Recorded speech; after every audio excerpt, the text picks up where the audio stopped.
कोटा में रेलवे कर्मचारी की हत्या के पीछे उसकी पत्नी का हाथ ही था। पत्नी ने प्रेम प्रसंग के चलते पति को अपने रास्ते से हटाने का प्लान बनाया था। पत्नी के भाई ने साथ दिया।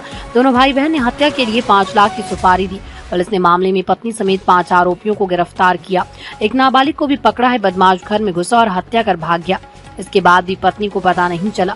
इस कारण पुलिस को शुरुआत से ही पत्नी पर शक था। कोटा एसपी अमृता दुहान ने शनिवार सुबह 11:30 बजे मामले का खुलासा किया। कोटा के रेलवे कॉलोनी थाना क्षेत्र के सरकारी क्वार्टर में शंभू कुमार 35 वर्षीय रहता था। वो रेलवे के वर्कशॉप में नौकरी करता था। पिता नंद किशोर की जगह पर उसे नौकरी मिली।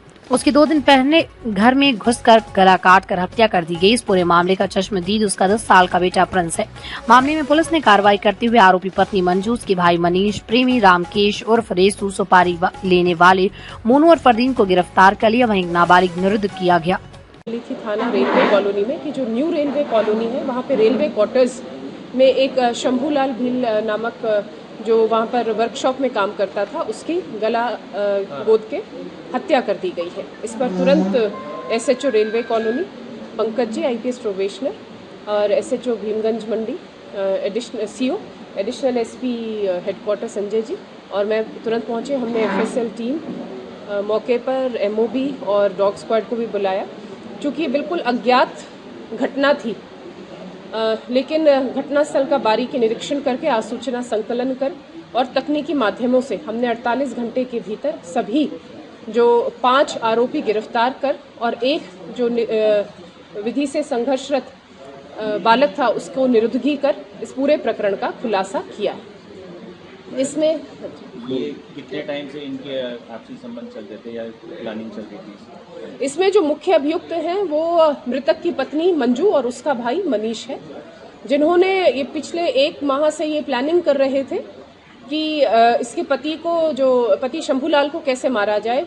जो मृतक की पत्नी है मंजू वो अपने पति से थोड़ी परेशान थी और उसका एक बाहर किसी के साथ रिलेशन भी था रेशू नाम से। वो इंदरगढ़ का, उसने इंदरगढ़ मंडी से पहले कुछ दिनों पहले सल्फास की गोली भी मंगवाई कि उसको जहर देकर मारा जा सके, किंतु वो सफल नहीं हुई। फिर जो मनीष है, मनीष ने डीसीएम के जो लड़के हैं मोनू से संपर्क किया। मोनू और फरदीन का पहले भी आपराधिक रिकॉर्ड है और उसके बाद एक और जो नाबालिग बालक, इन 3 से संपर्क करके उनको सुपारी दी अपने जीजा को मारने के लिए। इसमें मंजू और मनीष दोनों का ये पूरा सोचा समझा प्लान था। ये 29-30 तारीख की रात को 2-2:30 बजे घर पर पहुंचते हैं तीनों जिनको सुपारी दी थी और मंजू गेट खोलती है।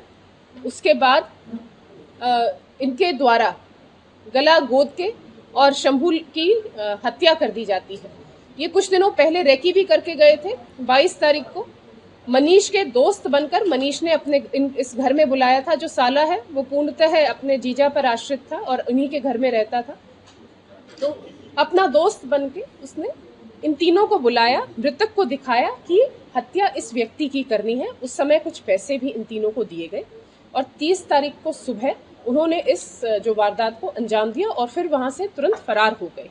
तो ये बिल्कुल, क्योंकि आसपास हमें कहीं कोई इस तरह से बड़ा हमारे लिए चुनौती थी कि अज्ञात हत्या है और इसका कारण क्या रहा होगा। तो ये पूरी हमने 48 घंटे के भीतर हमारी जो टीम है जिसमें डीएसटी टीम, साइबर टीम और जो थाने की टीम, उन्होंने अपना 48 घंटे तक मेहनत करके इसमें सफलता पाई। वो बधाई के पात्र हैं।